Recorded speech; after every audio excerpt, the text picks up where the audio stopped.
if we just start from now, that would be perfect. Okay, wonderful. In which case, allow me to say welcome, everyone. Thank you so much for joining us for the Lower Thames Crossing Local Supplier Briefing. Thank you ever so much for making the time. We hope this will be a really good event. We'll give you a bit of information about the project itself. For those of you who have been along to some of these types of events previously, much of this will be familiar to you in terms of the project, but there are a few updates that we'll give you. We will also update you on some of the procurement processes and timeframes and those kind of things that I'm sure will be of very great interest to you. We have Rhiannon from the Southeast Local Enterprise Partnership to give some of the regional context.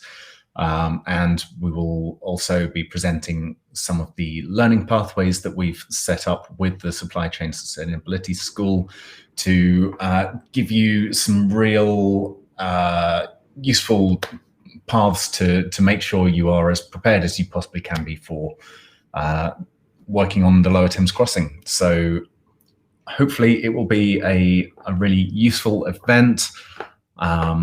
I hope it will be very interactive as well. We've got some questions along the way. So that will be useful for making sure you're getting the most out of the event as you possibly can. We hope to get everyone involved in answering those questions. There's, I think, about 10 or 15 along the way, so please do take part in those. We want as many questions as possible towards the end so we can make sure you've got the information you need. So do use the chat box in the bottom right-hand corner of your screen for that. Just type them in as they occur to you, and we will ask those questions of our panel toward the end. We really want to know what you thought of the event afterwards, so there will be a survey following the event to make sure it's met your needs. We are also recording this event, so you can watch it back later and share that experience with anyone who hasn't been able to come along. So yeah, once more, welcome. Thank you to all of our speakers. I will just give you a bit of a run through of what the event will look like. So welcome and speaker introductions, that is this is me welcoming you.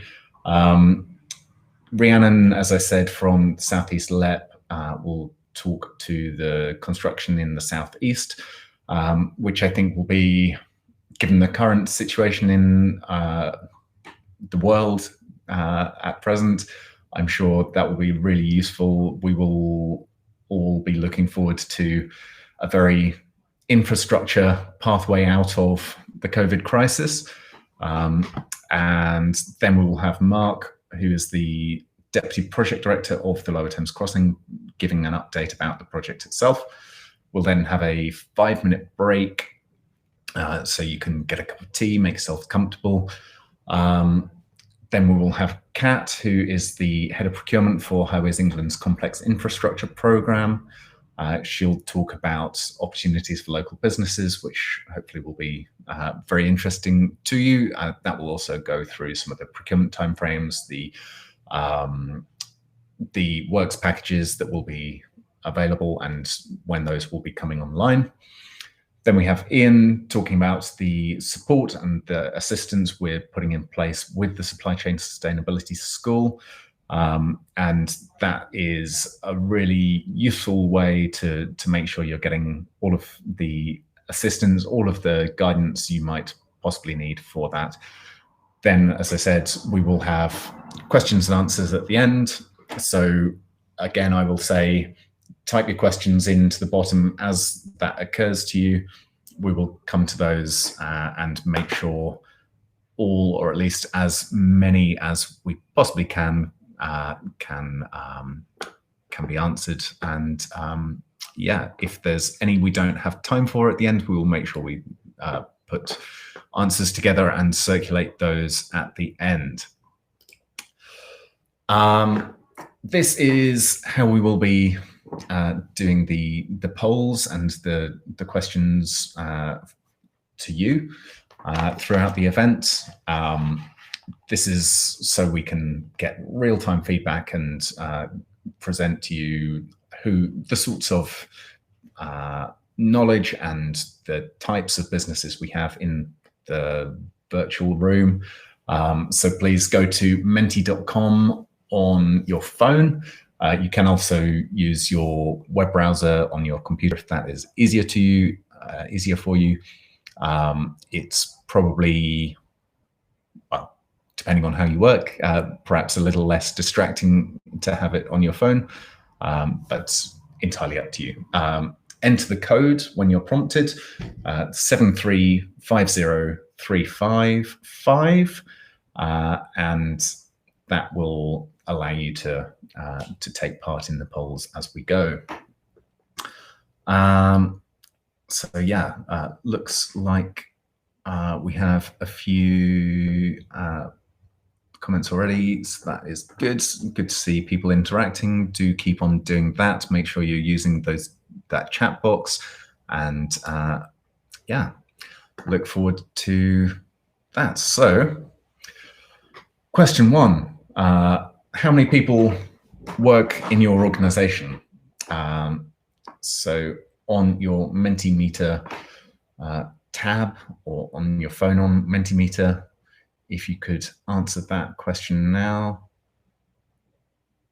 How's this for real time? This is wonderful.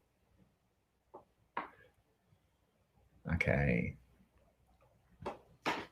So we have, by the looks of it, some really good representation from small and medium enterprises, about 75% or so. That is really good. Give it another few moments to let everyone who wants to respond to that to do so.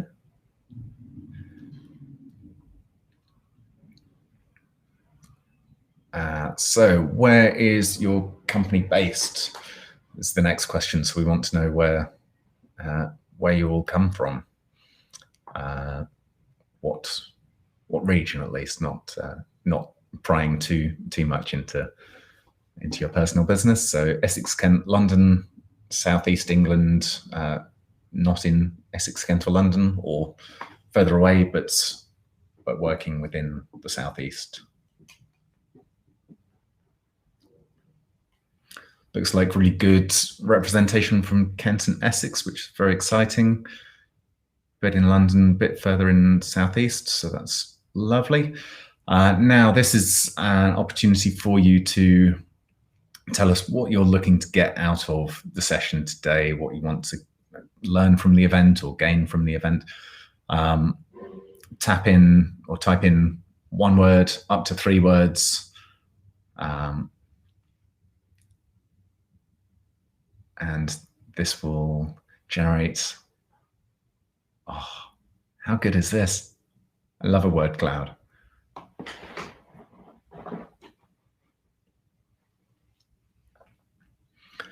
So some of the themes coming through: information, understanding business, opportunities, knowledge, expectations, procurement info, timescales, opportunity, work, or it's all moving quite quickly, but I'll try to keep track of some of those. Yeah, lovely. That's business opportunities, understanding, knowledge, all of those things we hope to be able to impart through this. And if there are any items, any subjects you want to know about that aren't covered, pop it in the chat box, and we will make sure those are covered in the questions at the end. How's business going for you? Better than before COVID? About the same? 10% down, 25% down, even worse? how's that looking for you? It's very encouraging that around about 17, 18, 20% better than before COVID. I would love to understand what factors are playing into that. So yeah, if you've any thoughts on that, please do put that in the chat box, because that would be really interesting to drill into that a bit. About the same, that's good. And then yeah, a few people experiencing a downturn as a result, which is unfortunate, but yeah, probably not surprising given the global picture. Another word cloud. So what do you think the outlook is feeling like for construction? Challenging, exciting, uncertain, reduced workload, apprehensive, positive. Yeah, a bit of a mix coming through here. So yeah, that's really interesting to see.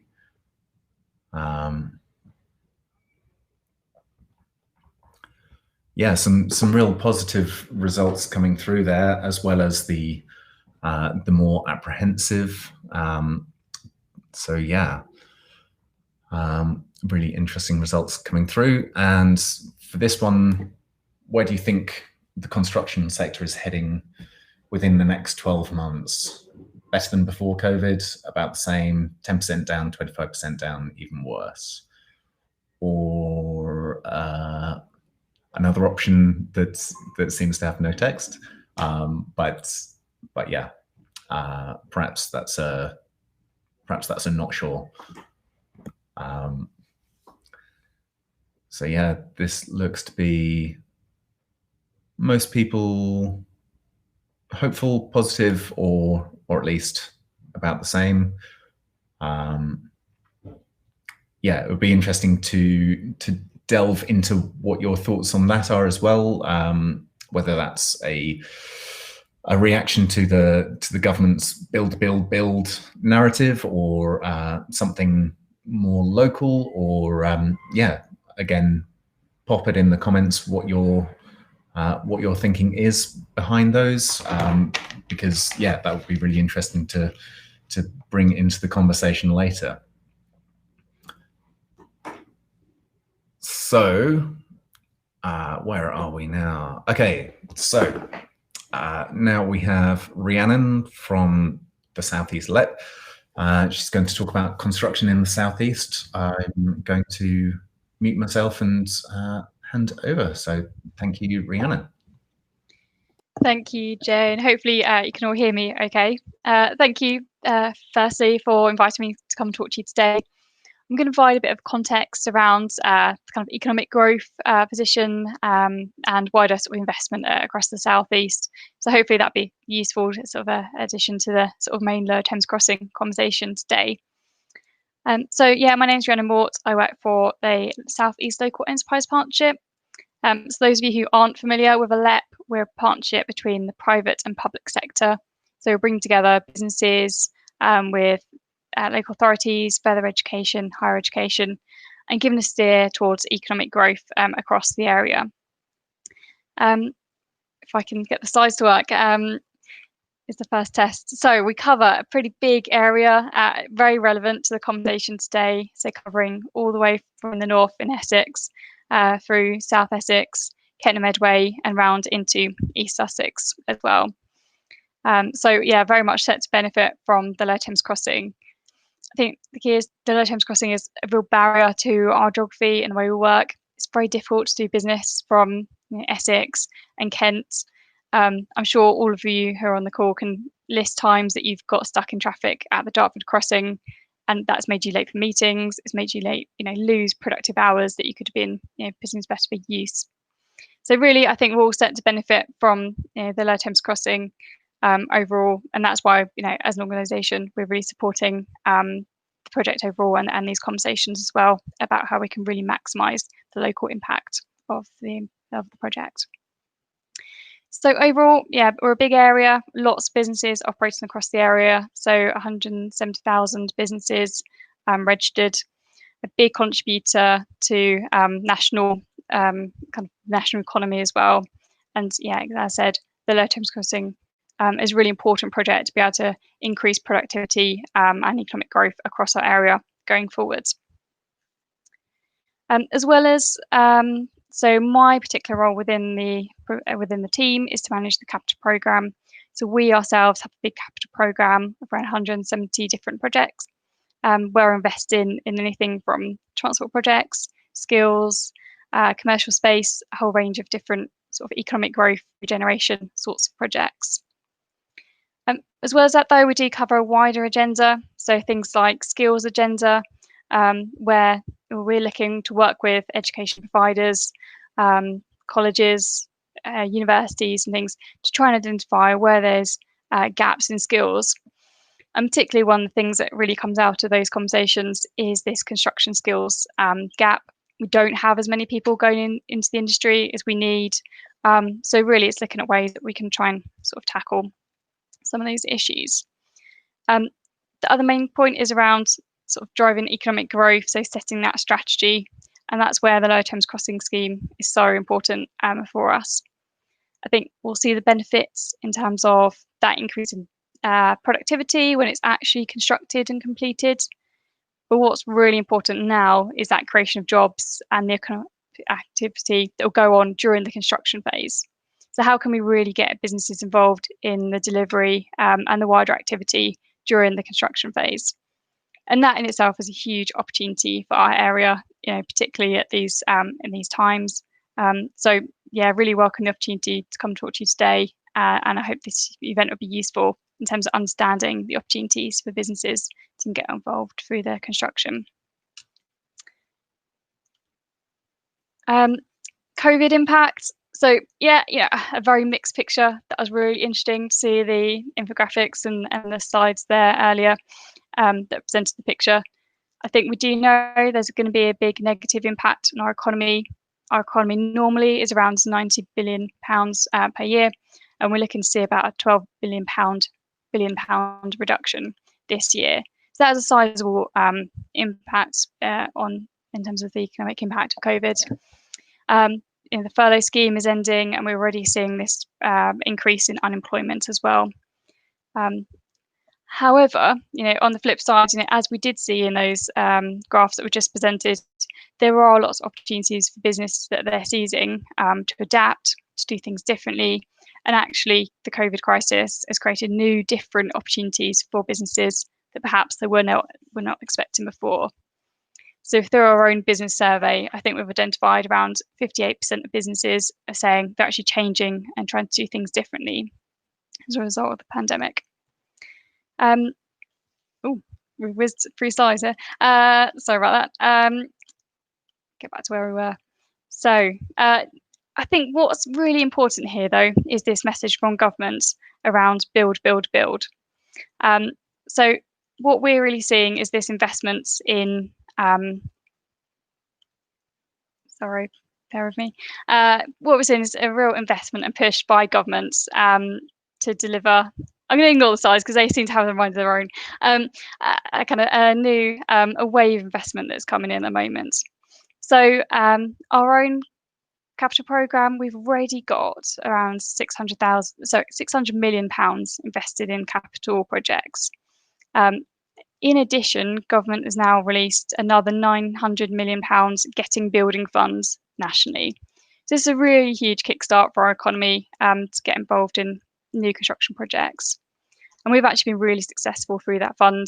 We've managed to secure £85 million of getting building funds. So actually 10% of that pot has come to the southeast. So that's really encouraging for our area. Through that pot, we've identified 34 new projects to progress. Some of them you might have heard of before, and the image there is of Thanet Parkway, so a new railway station project in Thanet in East Kent. Something can really help kind of kickstart the economy in East Kent and support that growth, not just through the sort of benefits of having that infrastructure in place, but actually through the construction and delivery of these schemes. It's not just transport infrastructure though. It'll be delivery of skills projects. So how can we look at in things like construction work? How we can try and support those facilities to entice new people into the industry. Adapting commercial space. Businesses aren't going to operate in the same way they do now or have historically. So we need to be able to adapt commercial space so that it's now fit for purpose. And improving digital connectivity. So we're all struggling in certain locations to actually be able to connect to teleconferences, and actually there's certain hotspots that really struggle to connect. So that's another project we're looking at, and how can we try and tackle, particularly in the rural areas, some of those connectivity issues. So the actual, I guess, across the area, what we're really seeing is, or concerned about, is this competition for resource in the construction industry. So there is going to be, as well as the projects we're delivering, as well as what Highways England themselves are delivering through their own capital programme and the Lower Thames Crossing scheme, there's also going to be substantial housing delivery. So across our area, we've got 30% of what government's terming this kind of garden communities programme. So where they've identified specific locations to really accelerate the delivery of houses. So, unprecedented levels of housing delivery across the area.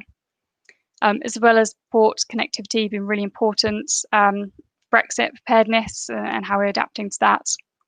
And there's also other specific sites we're expecting new developments come about. So the London Resort, the new theme park that's coming forward, the Thames Estuary Production Corridor, as well as big projects like Bradwell B that you might have heard of in Essex.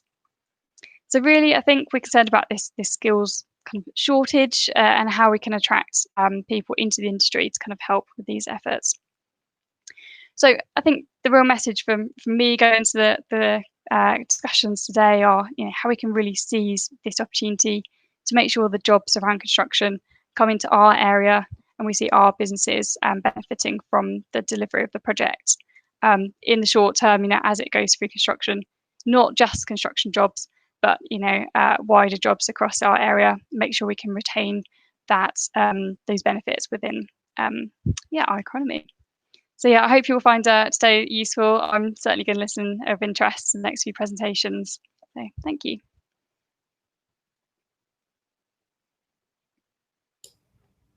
Lovely. Thank you ever so much, Rhiannon.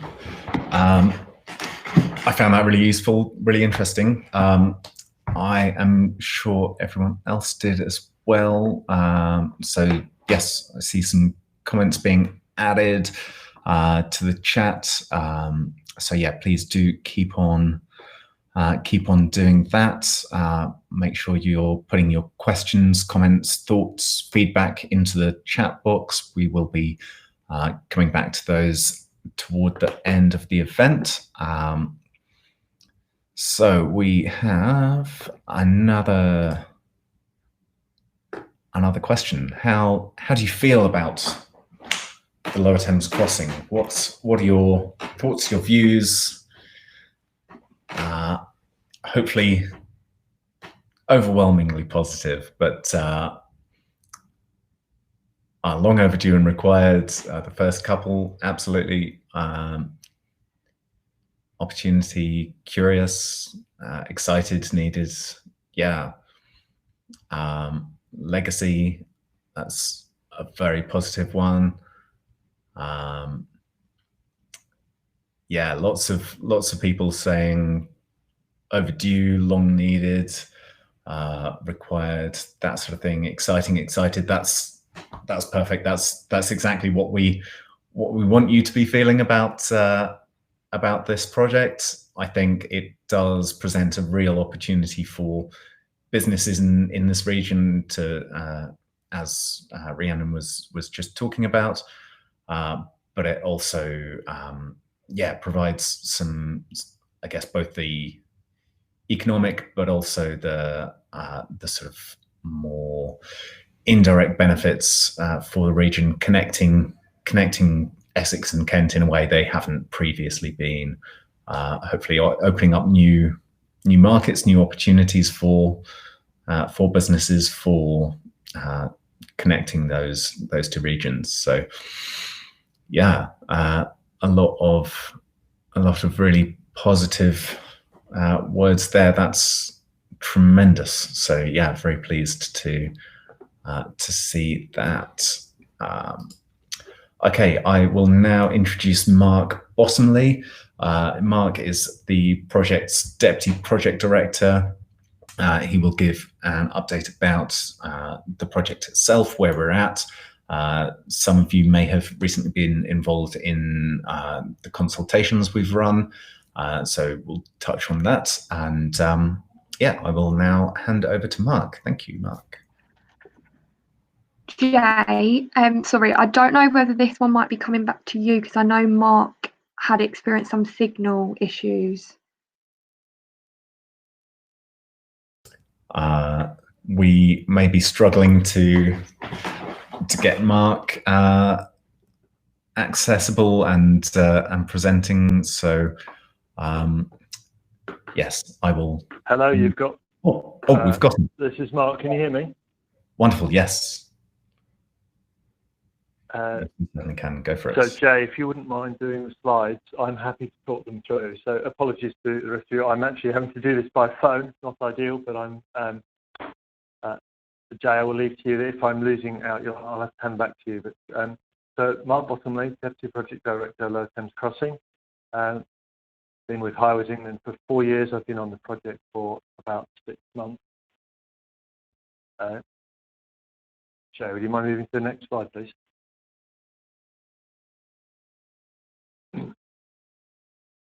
So you should have in front of you a slide. This shows the compelling business case for Lower Thames Crossing, which we demonstrate really simply here by looking at the red dots show the bridges of the crossings for the Thames, and you can see to the west or to your left-hand side there are many, and as you go across to the east beyond Dartford, there aren't any, apart from the blue, which is the proposed Lower Thames Crossing. So in really simple terms, that's the compelling need, a business case for Lower Thames Crossing is to provide additional capacity crossing the Thames, particularly to the east start. So at a glance of Lower Thames Crossing, so I've moved on to the next slide now. It is the largest investment in UK road network since the M25. What it's doing essentially is providing a loop around the M25, crossing, it's connecting the A2, M2, A13 and the M25, and crucially it's cutting out the connection on the approach roads around Dartford, including of course parts of the M25, A13 and A2. Effectively it's doubling the capacity across the Thames in East London, and it opens, as we just heard, really opens up a new market for local businesses. So strategic and local. If we move on to the next slide, this slide really gives you some indication of the scale of the Lower Thames Crossing. So these are two 16-metre diameter tunnels in each direction. We do have an interesting little slide that gives you into sort of, it puts that in context, which has an image of 4 London double-decker buses on top of each other alongside it, which gives you sort of some idea of the scale of it. That you're talking about a height of the tunnel equivalent to 4 double-decker buses, 3 lanes in both directions, and it's just over 4 kilometres or 2.5 mile long tunnels, operating with a speed limit of 70 miles an hour. And from the connections from the A2, M2 up to the M25, it's equivalent of approximately 14.5 miles of new road. So as I just said, a really substantial engineering project. It's, as I said, probably the largest or the largest single project since the M25, which of course was carried out as a series of projects over the period of 10 or 15 years. If you'd like to move on to the next slide, please. Why is the crossing so important? essentially what it's doing is allowing communities to connect, and as a result of that, it provides a boost to the economy. It's giving businesses, large and small, the confidence to invest and grow, and it's bringing them closer to existing and potential customers and markets. It's essentially allowing journeys which people in theory could carry out, but in practice don't because of the congestion around Dartford. In terms of its capacity, it essentially increases the capacity across the Thames east of London by about 90%. Dartford is far and away the largest hinge point on our strategic road network. And we're predicting that if traffic continues to grow, then within 7 to 10 years, we could be looking at another 10 million vehicles over Dartford. So the situation for Dartford will only deteriorate. Lower Thames Crossing is providing a solution to that. Our expectation is that in its first year of opening, more than 27 million drivers will use the LTC, Lower Thames Crossing, something like 750,000 vehicles a day, which should have an immediate reduction of about 20% at Dartford, with an improvement in journey times and reliability. It does, of course, link into broader objectives for local authorities in Kent and Essex around new housing in the coming years, and it allows, as I said, to strengthen communities. If you'd like to move on to the next slide, please, Jay. The other thing I didn't mention in the previous slide is the significance of freight. So clearly, the position of Lower Thames Crossing and its proximity to the port means that our expectation is, and its design is, that it will carry a significant amount of freight. So typically, the expectation of Lower Thames Crossing is about 37% of the vehicle fleet travelling over it would be HGVs, which is higher than J14, our most recent road, or the Dartford Crossing. So really, this is a freight corridor, as well as improving journey times more generally. On to the next slide, please.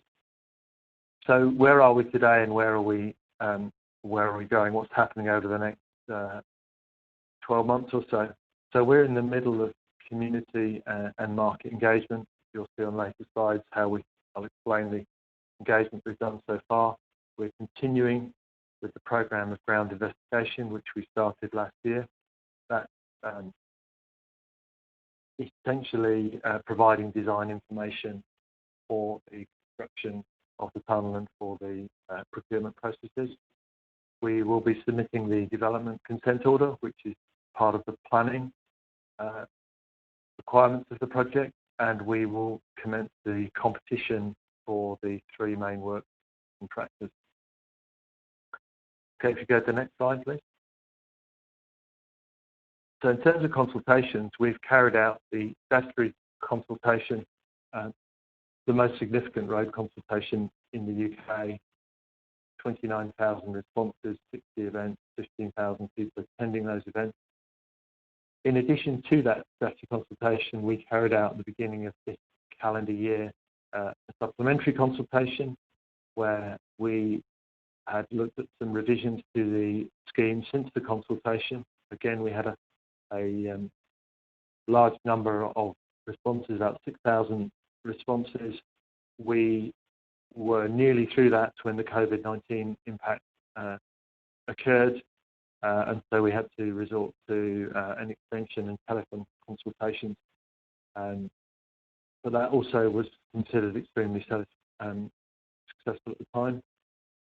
Since then, we've carried out an online design refinement consultation. So this is in more detail in specific areas, which, as you'd imagine now, is carried out through online tools, webinars to communicate some detailed changes. So huge amounts of consultation, crucial to us that we engage with communities and we and we listen, and we've really seek to demonstrate that through our consultations we've done. Next slide, please, Jay. So, if I took a timeline from the beginning of the project back in 2016 with public consultations, then in April the DfT chose the preferred route. We then moved through the formal strategy consultation in 2018. 2019 we started ground investigations and supplementary consultation I just mentioned. Design refinement consultation in July this year, and the green blob representing our next key milestone, which is the submission of the development consent order in the autumn of this year. And we start now to move into the competition or the procurement of the main works contract, the 3 main works contracts. Then it goes into a period known as the Dcl Examination period, which is when our submission for the DCO is examined and we respond to questions. Early in 2022, that's when you would expect the planning decision is made or the DCO grant is known, and the final business case is submitted to the DfT and through governance. And then at that point, the contracts are finally awarded for the main works, with an expectation 27-28 targeting series of road opening. Next slide, please. So the next slide I've already referred to 3 work packages, and unsurprisingly, with the river crossing, you've got roads to the north, you've got roads to the south, which we refer to as the A2M2 section, and then in the middle of it, you've got the tunnel. So we think very much of this as 3 projects brought together into a program, and we intend to procure those separately as 3 packages: roads north, tunnels, and road south, or A2M2.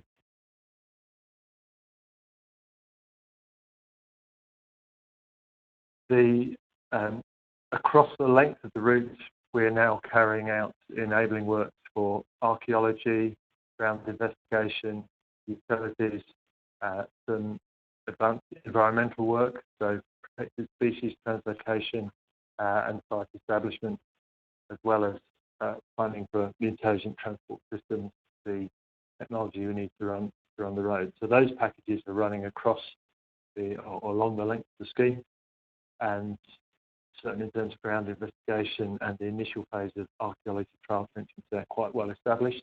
If you're familiar with the region, you'll have seen some of those.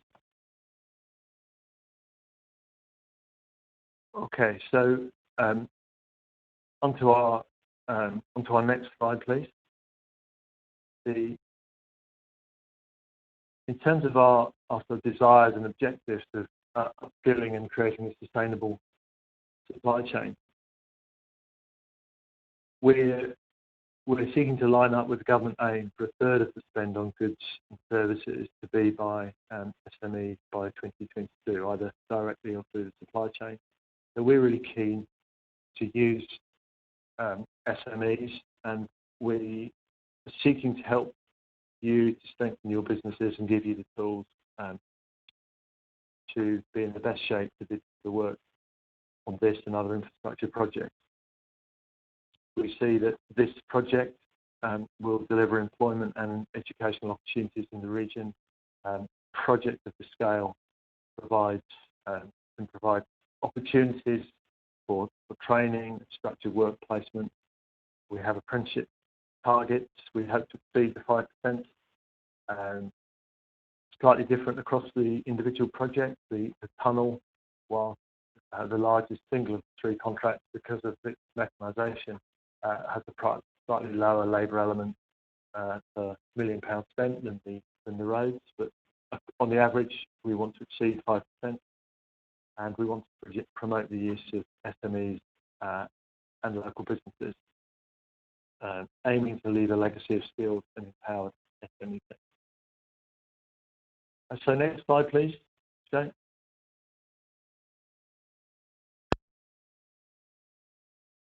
I guess in any one of these little images, we could discuss them at some length, but this is just an indication of the sort of additional services, opportunities that are around on projects like this, over and above what most people would associate with big earth moving and laying of bitumen and blacktop. So there are many different things we could pick up. You can see them on your screen. Landscaping, ecology, surveying, security, electrical, welding, plumbing, transportation, vehicle services. These are all over and above, obviously, your main line of construction services. Then, if you look onto the left-hand side, you can see more of the clerical functions that you need with a project with thousands of people working on it. So, catering, IT, office supplies, HR, office space, design services. So really just painting a bit of a picture that when you look at these, you look at this project and the duration that it's running for, getting on for 7-8 years from now, there will be a whole variety of opportunities that we want to support the supply chain in helping us with. So the final slide. So I'd just like to say thank you for listening. I'm sorry it's not been ideal. It's been a bit tricky doing this over the phone, but hopefully I've given you a flavour of where we are as a project and what's happening. And I shall be on the line as we continue through the session. Thank you. Tremendous. Thanks ever so much, Mark. Really appreciate that. Hopefully that has given a really good flavour of, for those of you who weren't so aware of the nature of the project and it's where we're up to at the moment, that's given a really good overview. And for those who are a little bit more au fait with things, hopefully that has given a useful update as to the lay of the land since we were last in contact. So a couple more questions to you. The first one is, and it's not showing up on my screen just yet. It looks like it's loading. Hopefully it is showing up on yours. In a word, what products or services does your company provide? What do you do? We want to hear the nature of your businesses, to see who we have in the room. River haulage, scaffolding, education, development, recruitment, eco-fencing, waste management, training, asbestos removal, waste, oh golly, huge selection of people. Scaffolding, design and installation. Okay, great. Lighting, land remediation, labour supply. Oh, it's all getting a bit small for me to read. Fire protection. Cool. That's really useful, really interesting. Yeah, big selection of different types of works in this field, and yeah, really broad range, broad selection of industries and types, and that's exactly to the point that Mark was making just before. Is the supply chain for something like the Lower Thames Crossing will have to be absolutely enormous, really wide-ranging, and yeah, there's almost nothing that we don't want to be part of this project. We're going to need to draw on an awful lot of expertise, and yeah, it looks like we've got a fair selection just in this room currently. So this is really really exciting. So yeah, that's very good to know. Next question. We want to know about opportunities for local businesses. So you said in a previous slide you were interested in opportunities, but let's drill into that a little more. what specifically are you looking for in terms of the opportunities? Contractor procurement timescales, supply opportunities, timetable, how we become a supplier, procurement process, tender process, how we apply, where, when, who I speak to, ease of procurement, accommodation needs, carbon neutral plans. That is supply chain, opportunities for waste, who to contact, supply opportunities, how much local, pre-qualification. Yes, all very useful stuff. This is, yes.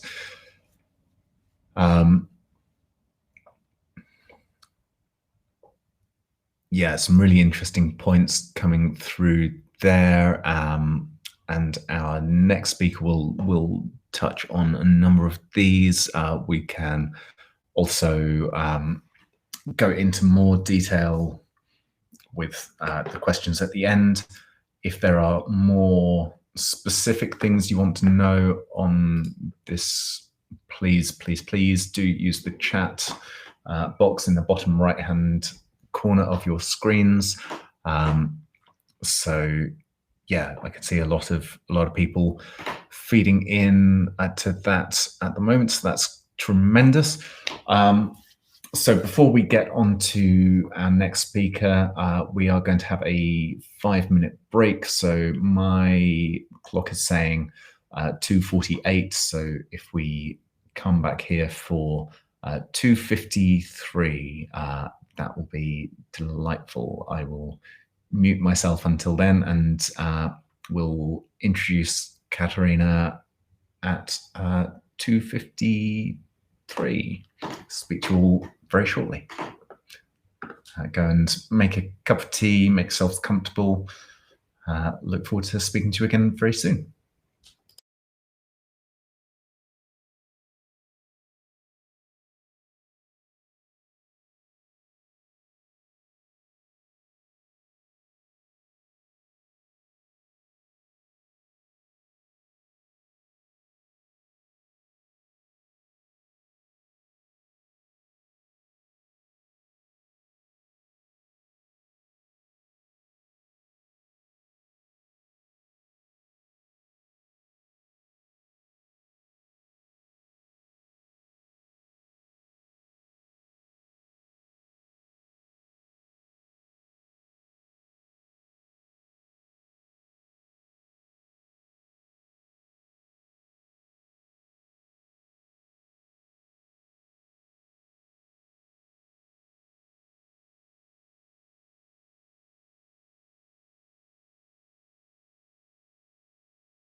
And it is by my clock 2:53, so I will restart proceedings. I hope you were all able to get a cup of tea. I certainly was, so yeah, I'm fully prepared for the second half of this. So without further ado, let me introduce Katharina Ferguson, the Head of Procurement for Highways England's Complex Infrastructure Programme, who is going to talk us through opportunities for local businesses and all things procurement.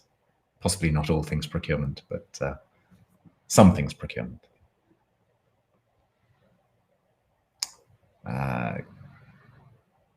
Kat, are you there?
Do we have Katharina here? Sorry, I can't hear or see you.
I'm speaking after Katharina. I'm happy to jump in now, or if you'd like to continue with Katharina's presentation, and I'll jump in after the end of that.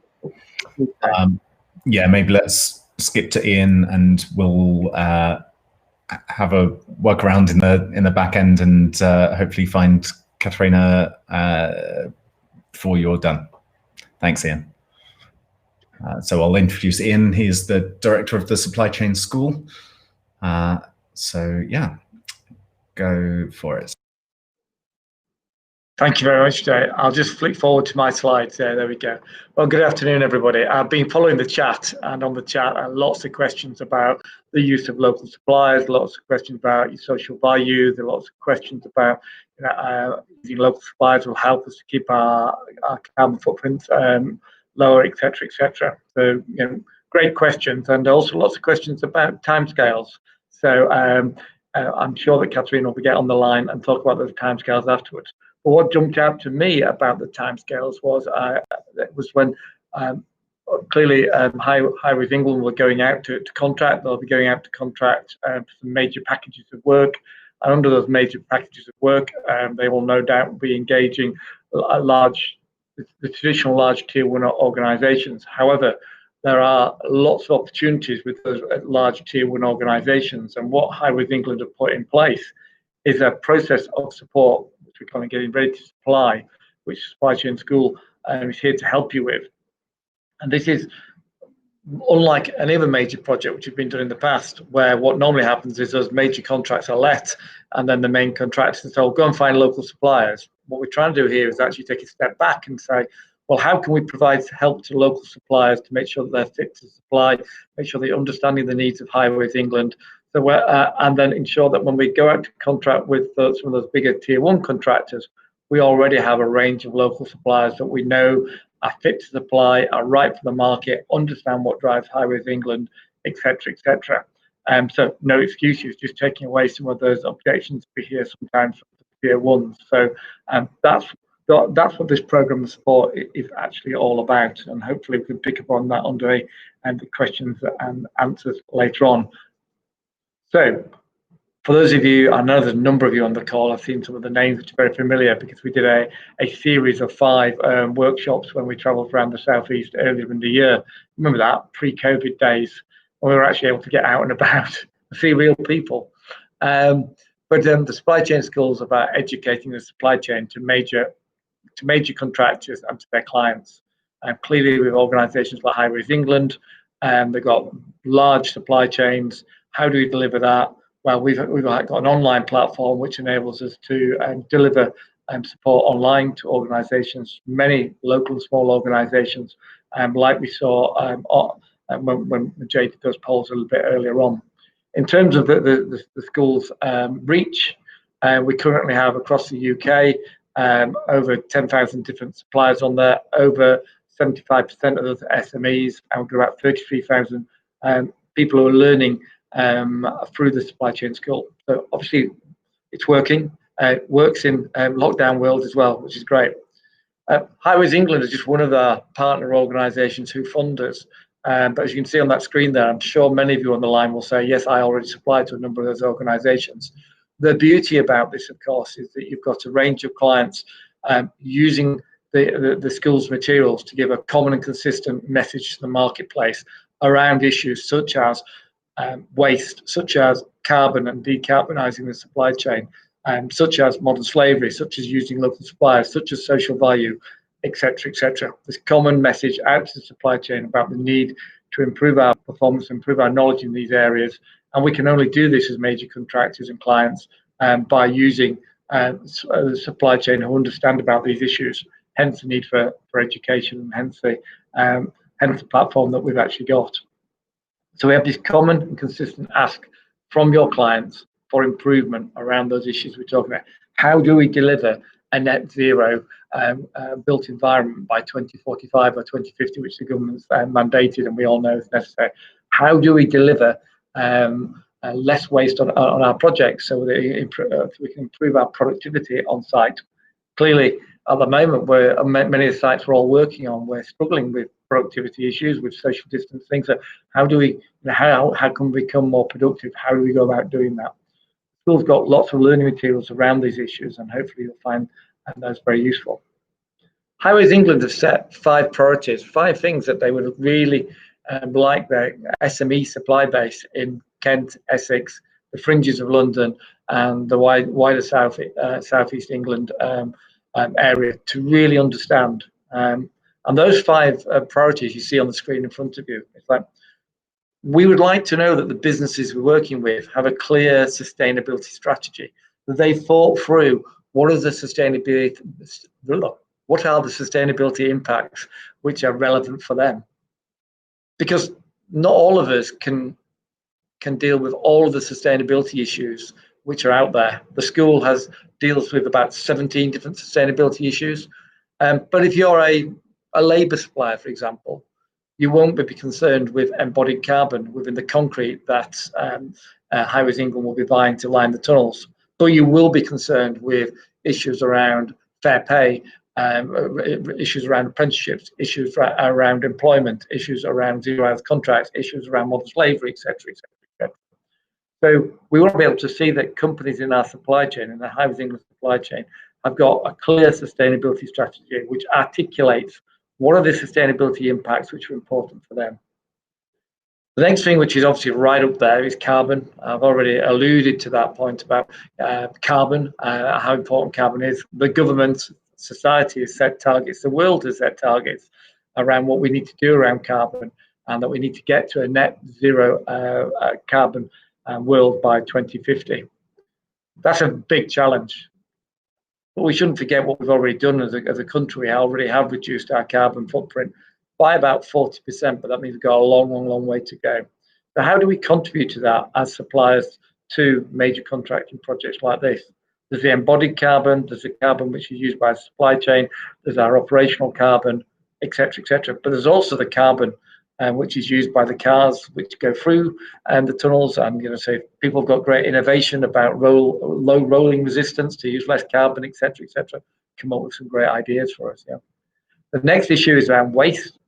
Touched on this just a few moments ago. The construction sector still wastes far too much. If we're going to improve our productivity, we need to drive down the amounts of waste. The last two issues are dealing more with the social impacts that major projects like this have. For example, fairness, inclusion, respect.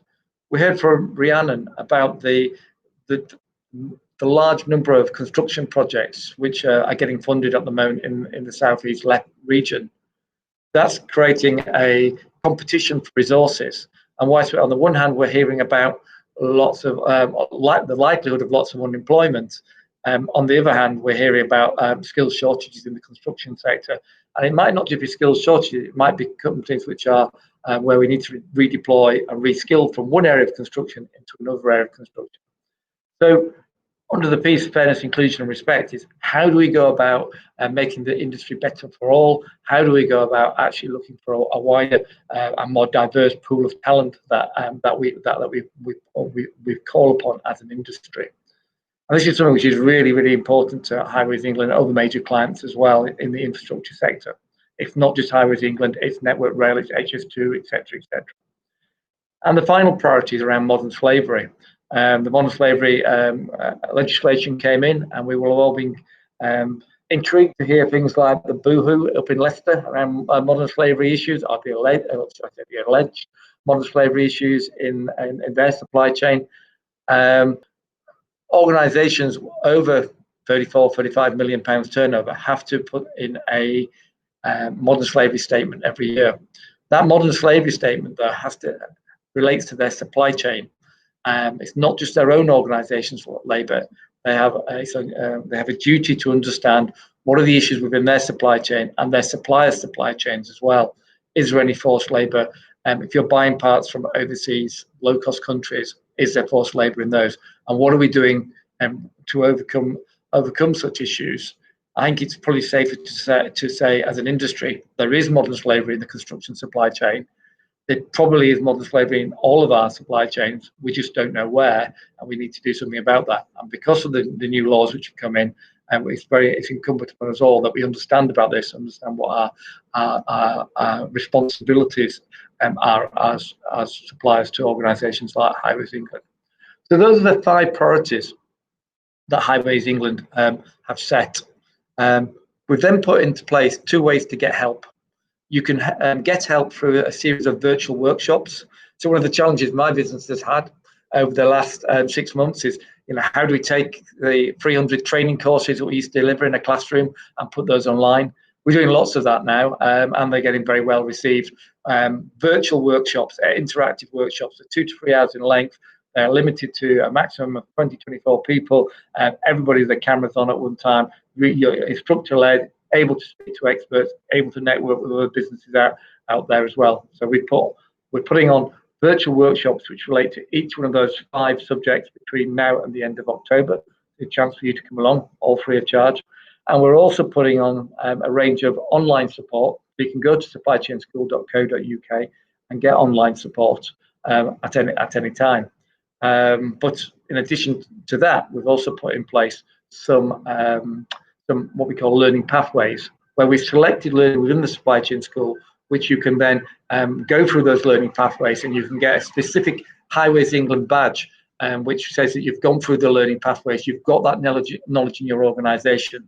So when we get to the stage of major contractors saying, Tier 1 contractors saying, who are the local suppliers, have they got the right skills? We can be saying, here, you've got the Highways England badge, these suppliers have gone through that process. So those are the learning pathways which are available. So some quick questions for you here then. Sustainability strategy then, a quick question for you. Do you have a formally published sustainability strategy that you share externally?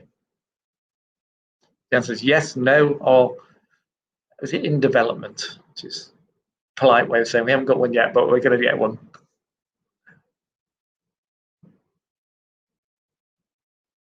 Okay, so about half of you have, half of you haven't. It'd be interesting to. So if you haven't got one, we'll be putting on a workshop to help you put one in place. So, you know, we've got a workshop coming up in September around sustainability strategy that you'll be able to come along to, where we'll have experts there to help you put those sustainability strategies in place and make you be able to articulate what that strategy is to your clients.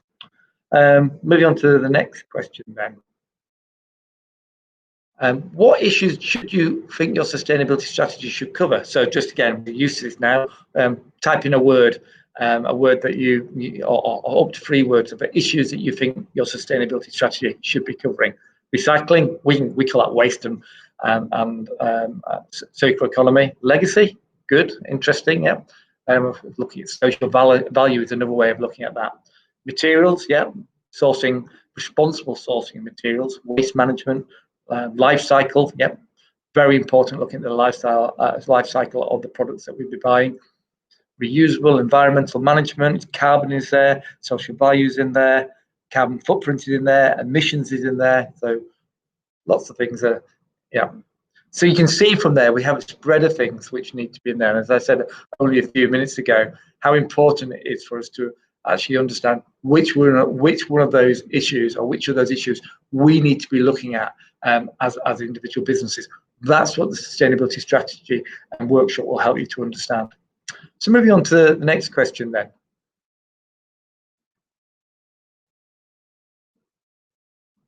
Oops, it's not a bit high. Okay, just a quick question about carbon. Did you reduce your carbon last year? Yes, no, or actually you're not sure because you didn't measure your carbon last year. So clearly, if we're asking you this question over the last 6 months, I think all of us will have reduced our carbon. Great, fabulous to see that 2/3 of you are reducing your carbon. The question that you're going to get asked through tendering is, prove to us that you're reducing your carbon. What is your strategy for reducing your carbon? Show me what your carbon emissions were last year. Show me what they are this year. And how do we know that those are accurate or not? So again, our carbon workshop will help you to understand what your carbon strategy should be going forward. Okay, after carbon, we're going to get onto a waste question. So next question on waste, please. So we'll just go through all the questions rather than me looking at my slides. So when we talk about waste and resource efficiency, what issues come to mind for yourselves? Again, type away into the boxes. We saw some questions there and some comments before about life cycle use of products, about reuse, recycling, excellent, coming from the screen in front of me now. Circular economy will be coming up. Reduction, yes, got to reduce first of all. The most sustainable thing you can do in terms of sustainable procurement is not to buy it in the first place. 10% of materials that are bought for housing developments end up in the skip. That's 1 in 10 homes ends up in the skip. I know it's a different sector, but again, shows you the size of the problems that we actually have. And there's quite a lot of new legislation coming in around that as well. Okay, moving on to our next question then, if you wouldn't mind, Rosie. So when we talk about modern slavery, what issues come to mind? Special prize for anybody who says boohoo or Primark. Allegedly, he says, inverted commas. Monitoring, low-paid workers, underpay. Yeah, it's not just slavery that we might think about slavery from the 1800s and what have you. It is about forced labour. It is about child labour. It is about what's going on in people's supply chains as well. It is about minimum wage, etc., etc., etc. Yeah, it is about migrant communities and the illegal trafficking of migrant communities as well, which is very topical in the southeast of England, as you can see. There are lots of issues coming to mind there. It's one of those top 5 agendas. So our modern slavery workshop will enable you to understand more about modern slavery, what you have to be to compliant, what Highways England will be expecting of you, and how you can show that you're compliant to the modern slavery legislation, and both in your own organisation and in your supply chain as well. So I think moving on to our last one now, which is Fairness, Inclusion and Respect, which is a program that the Supply Chain School runs along with the Civil Engineers Contractors Association. And that's about equality and diversity in the construction industry. So what comes to mind when we look at those issues?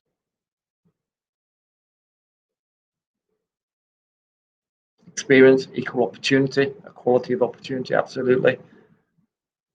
Sexism, gender pay gap, get treated the same. Racism, the race pay gap as well, very important. But it's also about how we get training in there. Yeah, how do we overcome these issues? You know, how do we actually deal with equality and diversity issues in our business? How do we demonstrate to our customers that we're dealing with equality and diversity in our organisations? Do we record diversity and monitor diversity in our organisations? And have we got diversity issues embedded for our recruitment and people management processes, as well as our procurement processes as well? So attending those workshops, or this workshop, will enable you to understand how to embed state-of-the-art equality and diversity policy into your business. It's not just about being legally compliant, it's about understanding the business drivers for going beyond legal compliance and what that actually brings back to you, and then, you know, keeping your customers happy, engaging innovation into your supply chain, etc., etc. Great. So lots of questions there, lots of questions. Thanks for that. I'll just flick through to the end of my presentation. So I just wanted to finish up by saying that just showing you where you can actually get that support. So just going forward. So first of all, we've got these 5 virtual workshops starting on the 14th of September and running through to the 22nd of October. We'll be sending out all details on all of those. I say a limit of 24 people in each of those workshops. So yeah, instructor-led, real chance to network, real chance to develop your own strategies and policies and approach around these 5 issues. So book up to those, all free of charge for you to attend. The next way is to do online resources. We've got learning pathways. We've selected, we've got an introductory learning pathway where we've selected 17 short animated films, which will enable you to understand 17 different sustainability issues, little test at the end, and on successful completion of that, you'll get a Highways England badge to say that you've completed the Highways England 2020 introductory level. And then there's an intermediate level pathway as well, which again, when you've completed that, you'll get another badge which is related to it. By clicking on the pathways, and again, we'll send through the link, you all on those, you'll be able to go online and you get selected learning, which meets the needs of Highways England. And we've been through the process of developing it with colleagues in the supply chain of Highways England. So you can either learn online, you can learn by virtual training like we've got here, or you can learn for a mixture of the two. The choice is absolutely yours, and it's all free of charge because it's paid for by Highways England and our other main contractor partners. What's in it for you? Well, the opportunity to access opportunities on the Lower Thames crossing. But 1,000 of our members last year came back to us and said, this training helps us to reduce costs, it helps us to win business, it helps us to be more collaborative. So some big issues there about, you know, what's in it for you. So I'll just flick through this quickly because I'm overrun on time. So supplychainschool.co.uk, that's where we can go for help. Thank you very much, and I'll hand back to Jay. Thank you very much, Ian. That was tremendous, really good stuff there. I'm not going to take any more time, and hopefully we'll introduce Katharina, who should be online now. Yes, can you hear me? Yes, amazing. Yes. Okay, fantastic. Very sorry about that, but hopefully you can all hear me okay. I can't see much of the presentation, a bit like Mark. So if you're able to move the slides on as I go through, that would be really helpful. Thank you. No problem at all. Right, okay, so my name is Katharina Ferguson. My role is Head of Procurement for the Complex Infrastructure Programme at Highways England. That means that I manage and I am responsible for the procurements across the A303 Stonehenge project and also the Lower Thames Crossing project.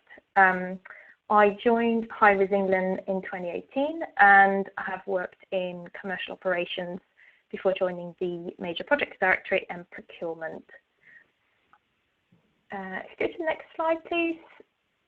In terms of focus for today, I have a few slides prepared which I wanted to take you through. I will first cover market engagement in terms of what we've done to date and what we are doing over the coming months. I will give a brief overview of our procurement timeline for the 3 main work packages and provide you a bit of an overview of our Sme Vision strategy, the things we're currently doing and will be doing as part of accessing opportunities for local businesses. If you go to the next slide. So in terms of what we've done to date, this graph shows a bit of a journey that we've been on. We did run a fairly extensive program of engagement back in end November, December, January, back end of last year, early this year, which resulted in a number of one-to-ones with suppliers. A lot of the feedback we had through this engagement was fed into the model we're currently working on. And in April, we also did a further round of questionnaires to the market to try and understand the impact of COVID on the market. Within HE in general, we've seen quite a more selective approach from suppliers in bidding, and hence the need for this further engagement, as we were keen to understand how that was impacting the appetite to bid for the LTC. As a result, it was generally very positive. Although there are some concerns in terms of taking on a large procurement exercise, there is still significant interest in the market for the scheme, which is really positive. The main takeaways for us that we've had to work on is ensuring that we continue the engagement, we share any updates in timescales. The earlier the better we do this to allow suppliers to mobilise. So I think and that's basically what we're taking on board at the moment. So in regards to COVID, and just to mention, so although we have adopted or had to adopt different ways of working, as I'm sure you all have, it's still very much business as usual for us, and so far has had very minimal, if no impact on our delivery. So we're still continuing with our plans as we were before this happened. If you go on to the next page, please. In terms of next steps, so as I said, our last round was sort of towards the April-May, and we had some exec calls back in July. We now have a significant engagement planned for August or September of this year. And that's really following the feedback we've had and the need to publish further information into the market. So the types of information that we will be sending out in the different tranches, there's 3 tranches, includes things like the GI information, portal design, and the scope. So that was tranche 1, which was issued at the end of July. We have a second tranche with commercial and procurement, including finance information packs. They're due to be released imminently within the next week. And we have a further tranche 3 of information, which cost and schedule pack and questionnaires, which will also be due to release towards the end of this month, beginning of the next. This information, a release of that information, will be followed by a number of one-to-ones, pulling together the responses to the questionnaires, and hopefully at the end a market engagement report, which will be issued internally, but also to all suppliers at the end of September, beginning of October. So it's quite a significant amount of information which is due to be issued over the coming months. And we'll explain a bit more later about how you can get access to this. Let's go to the next slide, please. So in terms of the procurement timeline, I note on the chat there's been some questions around that. I've set out here some indicative durations for the main works contracts. We will be issuing the detailed dates over the coming months, and this will be communicated with you through Bravo. We have sequenced the issue of the ODU, so we are prioritising the tunnels contract first, as this is on the critical path. At the moment, we're planning an October date, followed by a start of competitive dialogue in spring, summer next year. The other procurements for A2, M2 and Roads North will follow shortly after. We are anticipating to have a shortlist of suppliers by mid next year, following this plan. So you can see that we've got quite a substantial work of procurement and activities starting really from now, and it's what we've been really working on over the summer. This intense period I'm expecting to continue for at least 18 months to 2 years' time.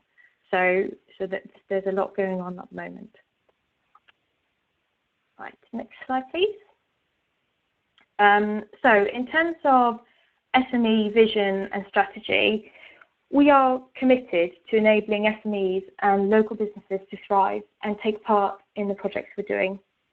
We believe that it's absolutely critical to success, and we have a 5-step plan in regards to how we will try and enable this. So in some ways it starts with the engagement, and this session today is very much part of that. The same applies for the market engagement we've done to date and will be continuing to do over the coming months. We also have visible presence through Highways UK, and all of these engagements gives us a much better understanding of the barriers for SMEs and local businesses, and is then helping shape our strategy and plan in terms of what we need to do to address these. So in terms of some of the barriers that's been highlighted and which we're continuing to work on is around communication and visibility of the plan. I think that's very much a feedback we do get and which we're trying to do through these events. We are also planning a number of meet-to-buy, meet-to-bid events over the coming months. I think this will be really key in trying to link the suppliers at a lower level with the Tier 1 suppliers. In terms of other areas we are working on is that our procurement processes and ensuring that our evaluation criteria for the Tier 1s have the right focus on SMEs and local businesses in terms of the requirements.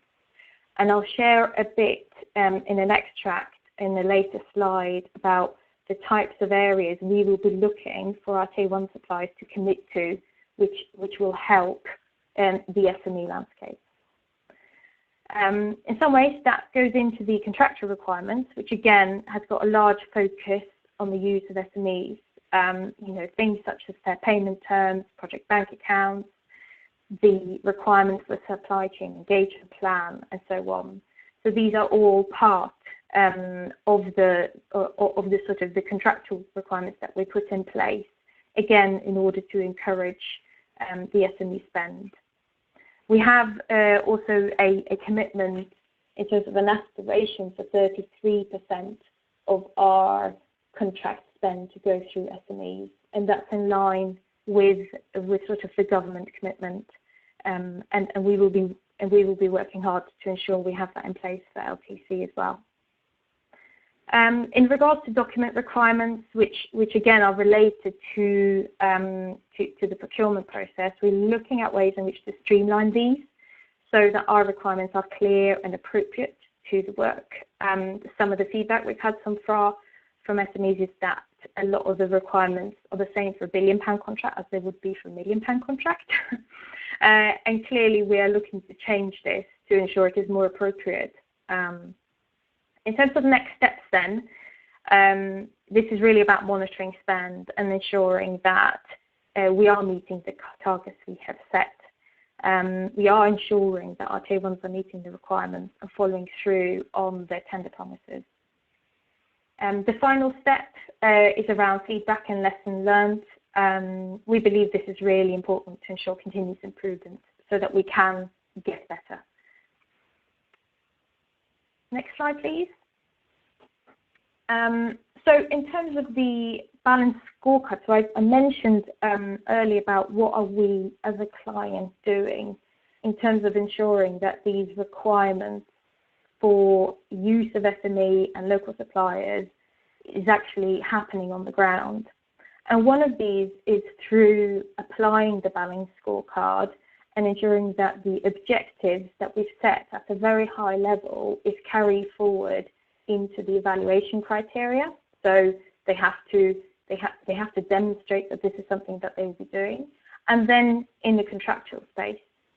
So as an example, you know, two of the big aims we've got here, which we're working on incorporating into the documents.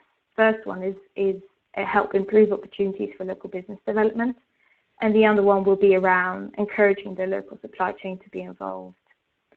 So although we're still working on the detail of this, it just gives you an idea, hopefully, of the way we are influencing the SME agenda through our main works contracts by making it very much part of the evaluation and the contractual requirements. And we're certainly following exactly the same steps as we've done on the A03 Stonehenge project, where supply chain engagement and local business opportunities is very much part on the core of what we're expecting our tier 1 suppliers to do, and we will be monitoring them closely on that. Next slide, please. So I think this has sort of been mentioned a little bit already in terms of what Highways England are expecting as a client. I thought it'd just be helpful to share with you some of our thoughts in what we are looking for, not just in supply chain, but also for tier 1. So our number 1 priority is health and safety. And being able to demonstrate commitment and a good track record in this is really important. I think I also want to highlight ability to manage risk and drive opportunity to find efficiency. We've had some fantastic relationships with SMEs where, you know, by working closely with you, we've been able to find ways to do things quicker, better, in some ways in a much more efficient way than we have done with tier 1s, and that's been really positive. I also think that due to the nature of this project, customer and stakeholder management is also really key. And being able to understand who our customer is and how we manage those key stakeholders.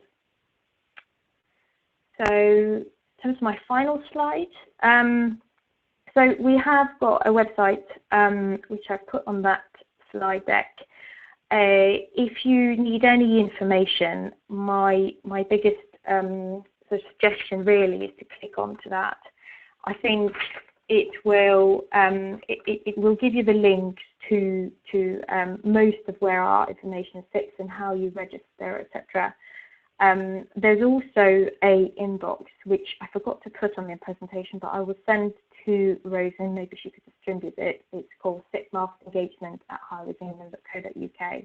So if you have any questions or just want to understand a bit more, then I think it's worthwhile using that inbox.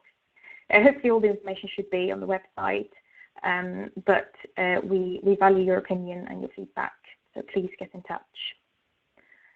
Thank you. I think that was everything for me. Lovely. Thank you ever so much for that. And yeah, I'm very glad we managed to get you on, albeit a little later than planned. But yeah, I was terrified about having to present that myself, given that I don't know the information at all in depth. So very glad we were able to find you. So that is the end of our formal presentations. I do appreciate we are at the time we indicated the event would last. I would like to address some of the questions and comments that have come through the chat throughout the event. So yeah, I will, if everyone is okay to stick around, talk to some of those with the panel. However, I promise not to be offended if people need to be elsewhere at this point. The presentation and the video of this will be available online after the event. So yeah, you are very welcome and able to go and review this. And yeah, we'll be sharing the information through that. So to have a look at these,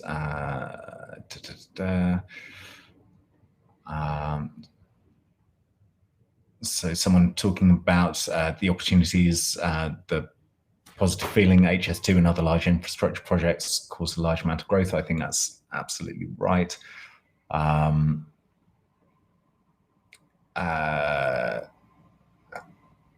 There's a comment that this company, Sme Vision, expressed an interest in the HEJV partner matching service, but haven't heard anything back.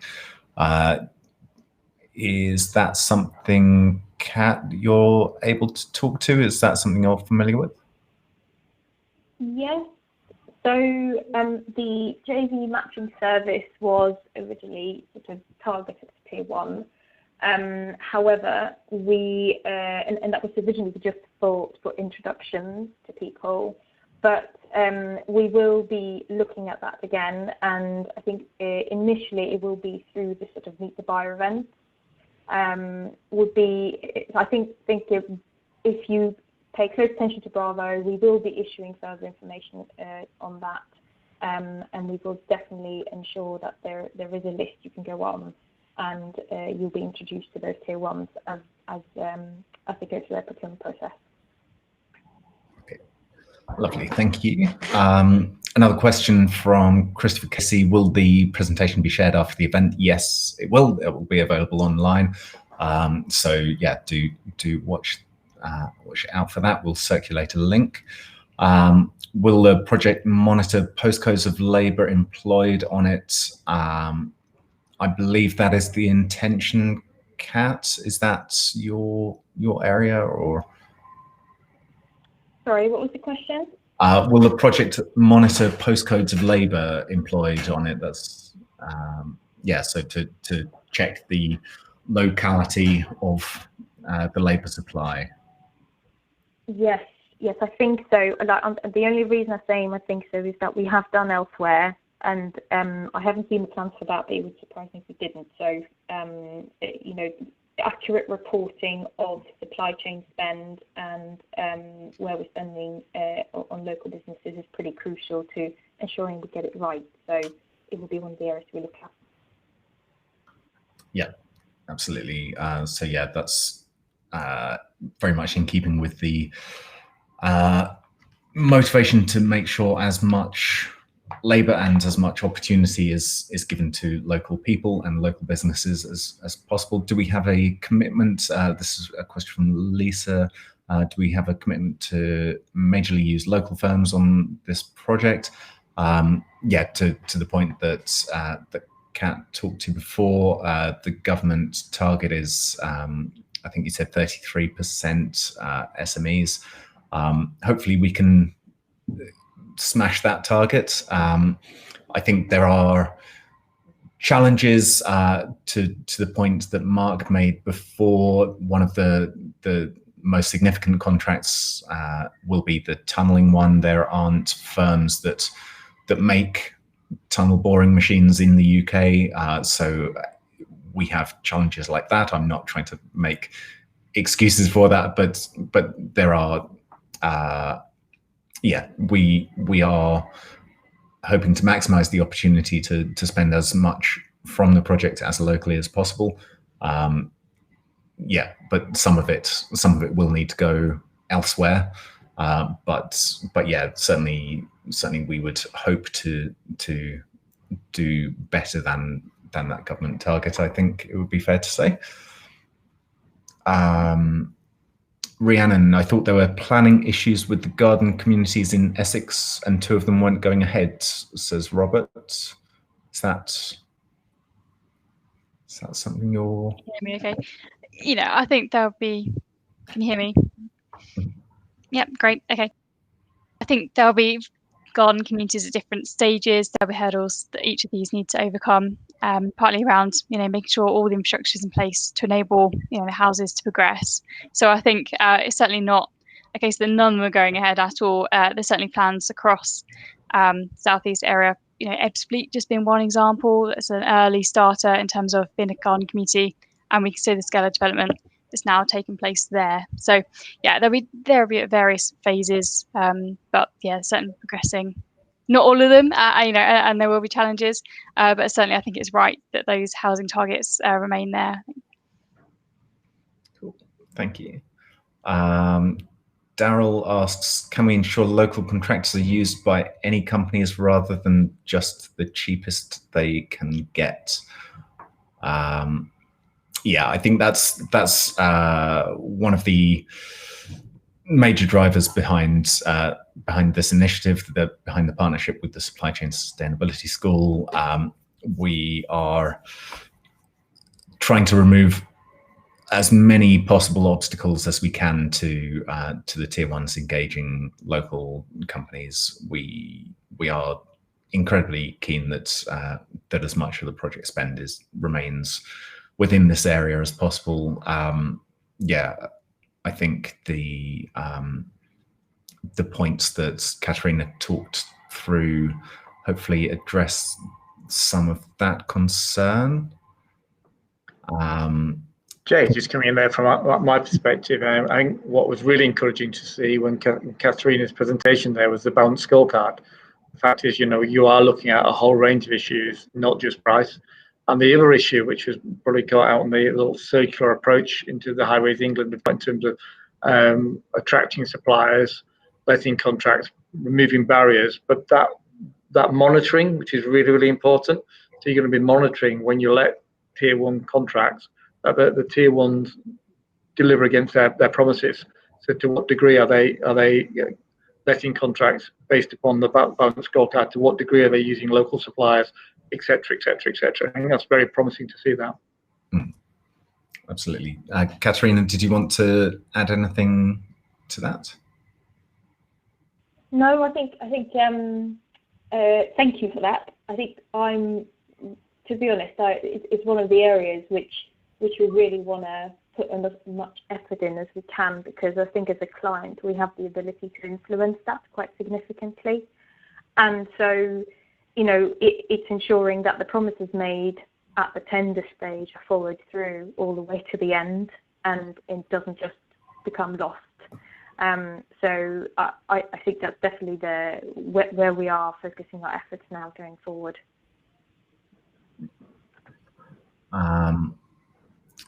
Question from Eve: are you looking at construction training providers?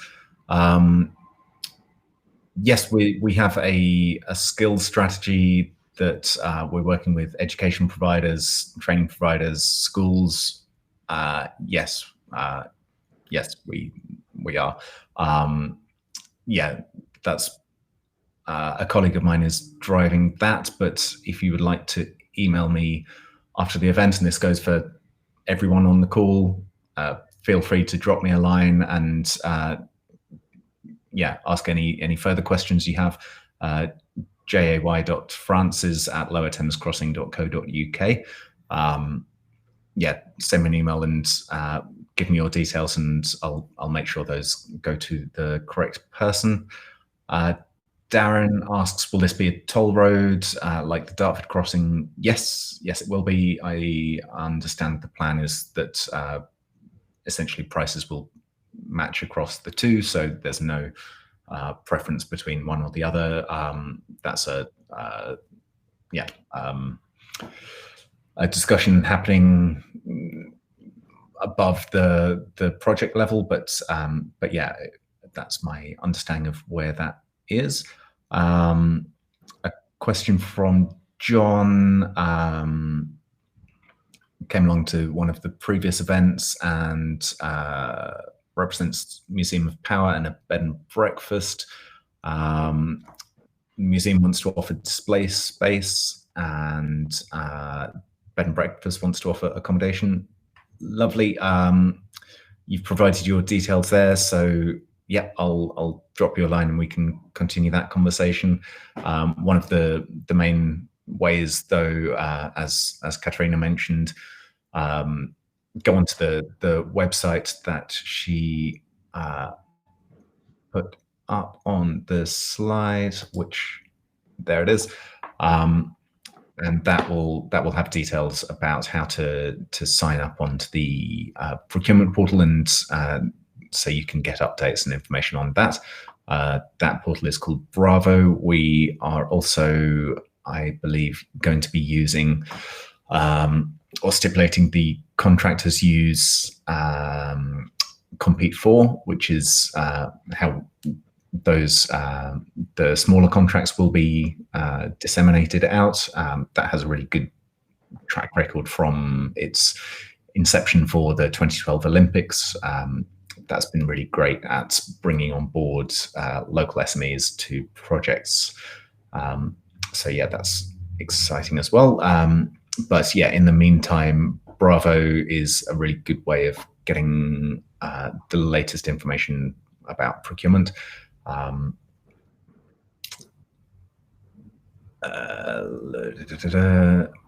Outline the social value strategy for the project. Yeah, probably a bit detailed to go into in a short space of time, but we can certainly provide a lot more information about that. And yeah, we're very keen to drive the social value agenda. So yes, that deserves a fuller answer than we have time for now. Guaranteed percentage of business that will be given to local businesses. So yes, Catherine has spoken to that. How do you become part of the supply chain is a question from Darren. The website there is a really good start. The school is a really good way to make sure you're getting, as Ian talked to, the badges and complete those learning pathways. That makes sure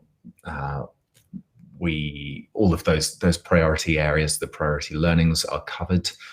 And yeah, we're very excited to be doing that.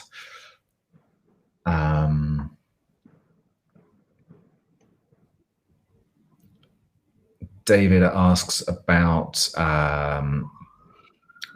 principal contractors having a lookup table of who to use for various functions for construction movements, etc. Yeah, that's a really good point, and that's something that we are looking to develop, is a bit of a local SME directory. And I'm very keen that we get as many local SMEs registered onto that. And so yeah, when we have the major contractors on board, we can basically hand them, exactly as you say, a table of, if you want security, here's a selection of local companies, local SMEs who provide these services. If you want catering, here's this group. So yeah, that's absolutely something I'm very keen to drive forward. So yes, Lisa asks, are you going to make sure the main contractors you select are made to use a large proportion of local subcontractors? So yeah, that's Kat has spoken to that. Who are doing the current archaeological works? Mark, is that, are you across that?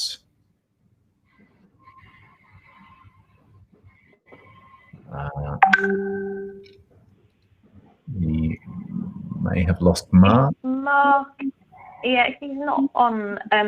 We're currently out for tender for an archaeological framework. So that will be, I'm not quite sure when it closes, but it's over the coming months. Okay, so is Bravo the best place to look for information about that? Yes, it is, yeah. Okay, wonderful. Yeah, Jay, it's Mark here. So just to support that, completely agree with what's been said. I think there is work going on at the moment, which is kind of preliminary work around archaeology, which is doing the trial trenching. So that is in progress. So the actual main archaeology is being procured, but what we're doing at the moment is doing the trenching work, which is what's visible from the roads.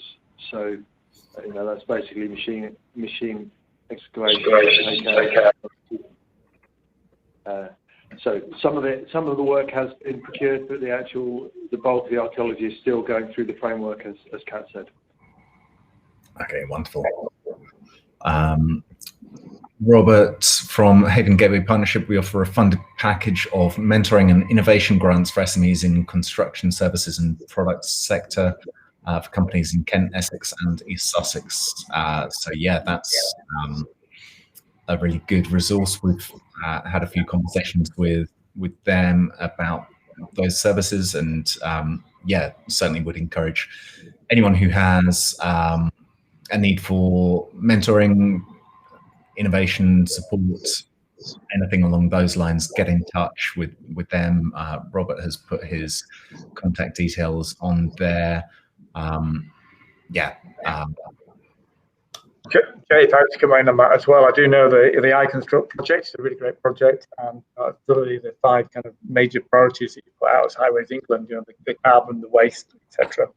Those are the types of subjects that they are offering support around. So whilst the school can offer online support, virtual workshops, for those people who want to go further and want some hand-to-hand support, as it were, some one-to-one support, the iConstruct project, great place to do it. Cool, thanks, Ian. More comments about the use of local contractors, and yep, 100% fully agree.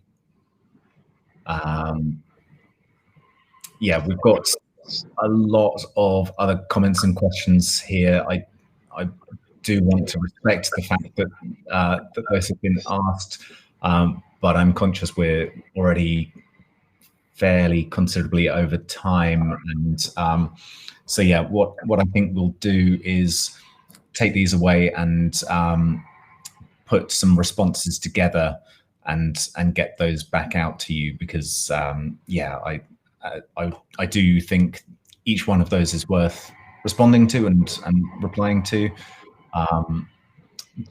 but yeah, I'm very conscious we're over time, and I also want to respect your time. So thank you everyone for taking part. Really appreciate that. Really appreciate you taking the time. Thank you so much to our panel, to Rhiannon and to Mark and to Katerina and to Ian. There is a feedback form. We would love to get your feedback about the event and the content, the way it was run. Do apologize for the few technical issues we had, but yeah, glad we were able to get everyone here in the end. Thank you again for coming along. I found it really useful, really interesting, and yeah, I look forward to getting into your comments and questions in a lot more depth.